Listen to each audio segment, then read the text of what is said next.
like an expert just yet, but with the help of the stream table, I can show you the beauty of this relationship and how simple it makes predictions about how rivers will behave.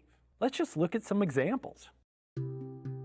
Say that a large area is hit by a wildfire that burns all the trees and vegetation. Where before you had a lush and verdant landscape with plants, bushes, and trees to stabilize the soil, now it's mostly just bare earth.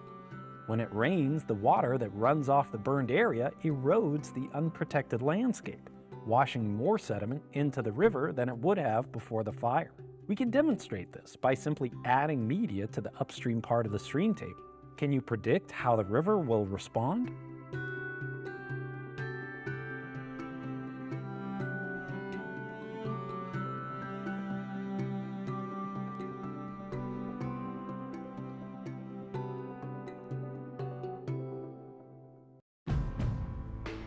When you have a history of greatness, the real challenge starts after the finish line.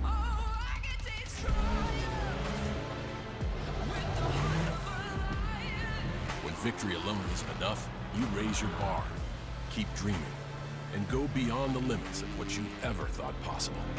The new 2024 Ridgeline, Passport, and Pilot, part of our most rugged trail sport lineup yet. From Honda.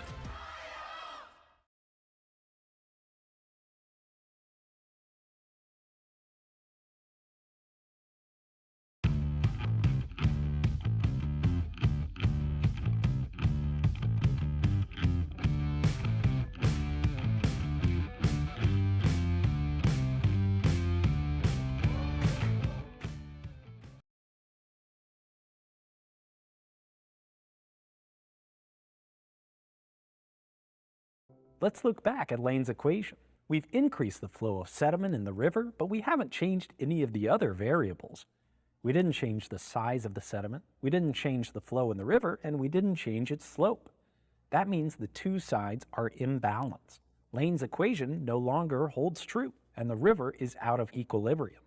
In other words, this is no longer a stable channel.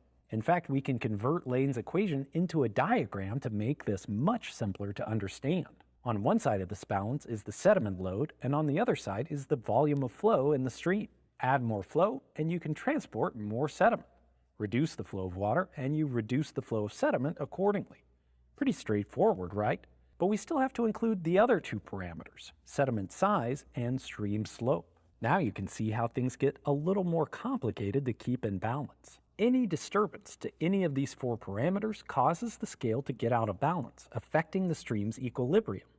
When that happens, you have short-term consequences and long-term ones too.